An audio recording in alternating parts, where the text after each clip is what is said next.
వంద జన్మలెత్తినా రేవంత్ రెడ్డి అనే చిల్లరగానికి కేసీఆర్ గొప్పతనం అర్థం కాదు. రేవంత్ రెడ్డి గురువు, ఆయన జేజమ్మతోనే కొట్లాడినోడు కేసీఆర్, ఆ జేజమ్మని ఇక్కడి నుంచి తరిమేసినోడే కేసీఆర్. కాబట్టి రేవంత్ రెడ్డి అనే చిల్లరగాడు ఏం మాట్లాడినా, ఆయన చిల్లర ప్రభుత్వం ఏం చేసినా కేసీఆర్ ఎంటిక కూడా పీకలేరు.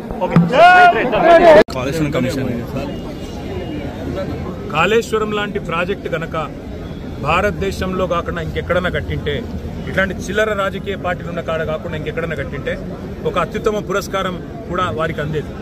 3 గార్జెస్ అనే డ్యామ్ చైనాలో ఉంది, దాని కట్టడానికి 16 ఏళ్లు పట్టింది. కానీ అదే కాళేశ్వరం ప్రాజెక్టు కేవలం 4 ఏళ్లలో పూర్తి చేసి కేసీఆర్ గారు 45 లక్షల ఎకరాలకు నీళ్ళిచ్చే ప్రయత్నం చేసి తెలంగాణను 1 కోటి ఎకరాల మాగాణం చేసింది కేసీఆర్ గారు. అందుకే ఈరోజు కేసీఆర్ గారి మీద ఏదైతే కక్ష సాధింపు చర్యలు బీజేపీ కాంగ్రెస్ కలిసి చేస్తున్నాయో, దున్నపోతు ఈనిందని ఒకడంటే దుడ్డెను కట్టేయమని ఇంకోడన్నట్టు 100 కంపోనెంట్లుండే కాళేశ్వరం ప్రాజెక్టులో ఒక్క కంపోనెంట్లో, ఒక్క మేడిగడ్డ బరాజ్లో 2 పిల్లర్లకు పగుళ్లు వస్తే అది కూడా కాంగ్రెస్ వాళ్ళే లుచ్చాపనం చేసి ఉంటారని నా నమ్మకం. ఈ రోజు కూడా ఖచ్చితంగా మరి ఇవాళ కేసీఆర్ గారిని బదనాం చేయాలనే కుట్ర ఏదైతే కాంగ్రెస్ బీజేపీ చేస్తున్నదో, ఇది కమిషన్ ముందు కూడా విచారణలో నిజాలు బయటకు వస్తాయి. మేము చేసిన తప్పేమీ లేదు. అట్లాగే రేపు ప్రజాక్షేత్రంలో కూడా తప్పకుండా ప్రజలు తిరుగులేని విధంగా ఈ పార్టీలకు సమాధానం ఇస్తారనేది మనం. Okay sir, thank you.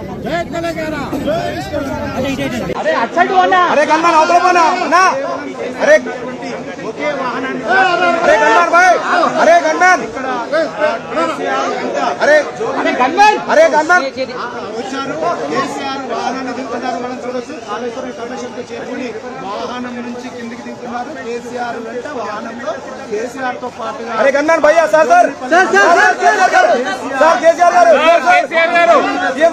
చూడొచ్చు. ఏదైనా ఆంధ్రజ్యోతి చూడొచ్చు. కేసీఆర్ అదేవిధంగా కేసీఆర్ వెంట కేవలం మాత్రమే వాహనంలో ఇక్కడికి చేరుకున్నారు.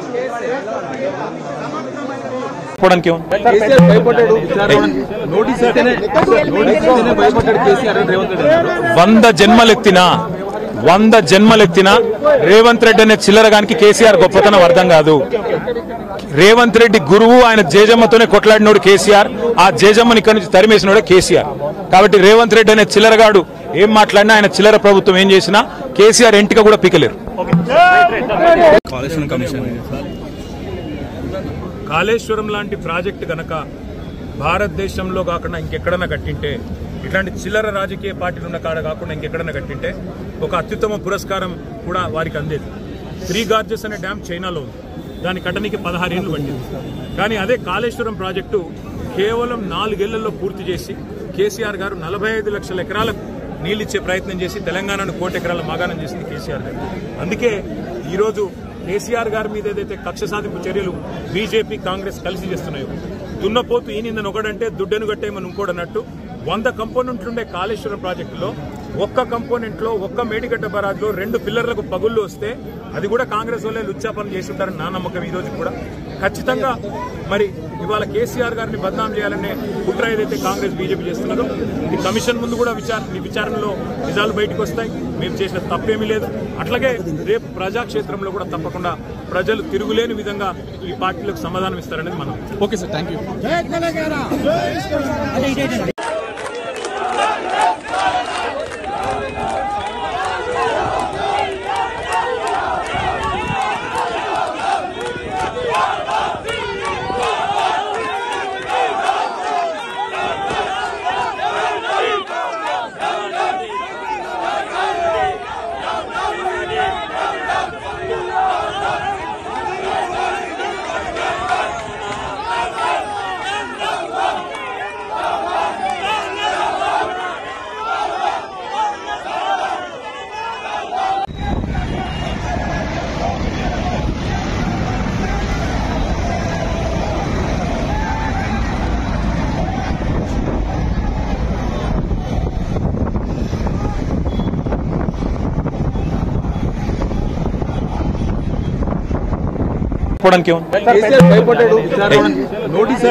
వంద జన్మలెత్తినా రేవంత్ రెడ్డి అనే చిల్లరగానికి కేసీఆర్ గొప్పతనం అర్థం కాదు. రేవంత్ రెడ్డి గురువు, ఆయన జేజమ్మతోనే కొట్లాడినోడు కేసీఆర్, ఆ జేజమ్మని ఇక్కడి నుంచి తరిమేసినోడే కేసీఆర్. కాబట్టి రేవంత్ రెడ్డి అనే చిల్లరగాడు ఏం మాట్లాడినా, ఆయన చిల్లర ప్రభుత్వం ఏం చేసినా కేసీఆర్ ఎంటిక కూడా పీకలేరు. కాళేశ్వరం లాంటి ప్రాజెక్టు గనక భారతదేశంలో కాకుండా ఇంకెక్కడన్నా కట్టింటే, ఇట్లాంటి చిల్లర రాజకీయ పార్టీలు ఉన్న కాడ కాకుండా ఇంకెక్కడన్నా కట్టింటే ఒక అత్యుత్తమ పురస్కారం కూడా వారికి అందేది. 3 గార్జెస్ అనే డ్యామ్ చైనాలో ఉంది, దాని కట్టడానికి 16 ఏళ్లు పట్టింది. కానీ అదే కాళేశ్వరం ప్రాజెక్టు కేవలం 4 ఏళ్లలో పూర్తి చేసి కేసీఆర్ గారు 45 లక్షల ఎకరాలకు నీళ్ళిచ్చే ప్రయత్నం చేసి తెలంగాణను 1 కోటి ఎకరాల మాగాణం చేసింది కేసీఆర్ గారు. అందుకే ఈరోజు కేసీఆర్ గారి మీద ఏదైతే కక్ష సాధింపు చర్యలు బీజేపీ కాంగ్రెస్ కలిసి చేస్తున్నాయో, దున్నపోతు ఈనిందని ఒకడంటే దుడ్డెను కట్టేయమని ఇంకోడన్నట్టు 100 కంపోనెంట్లుండే కాళేశ్వరం ప్రాజెక్టులో ఒక్క కంపోనెంట్లో, ఒక్క మేడిగడ్డ బరాజ్లో 2 పిల్లర్లకు పగుళ్లు వస్తే అది కూడా కాంగ్రెస్ వాళ్ళే లుచ్చాపనం చేసి ఉంటారని నా నమ్మకం. ఈ రోజు కూడా ఖచ్చితంగా మరి ఇవాళ కేసీఆర్ గారిని బద్నాం చేయాలనే కుట్ర ఏదైతే కాంగ్రెస్ బీజేపీ చేస్తున్నదో, ఇది కమిషన్ ముందు కూడా విచారణలో నిజాలు బయటకు వస్తాయి. మేము చేసిన తప్పేమీ లేదు. అట్లాగే రేపు ప్రజాక్షేత్రంలో కూడా తప్పకుండా ప్రజలు తిరుగులేని విధంగా ఈ పార్టీలకు సమాధానం ఇస్తారనేది మనం. Okay sir, thank you.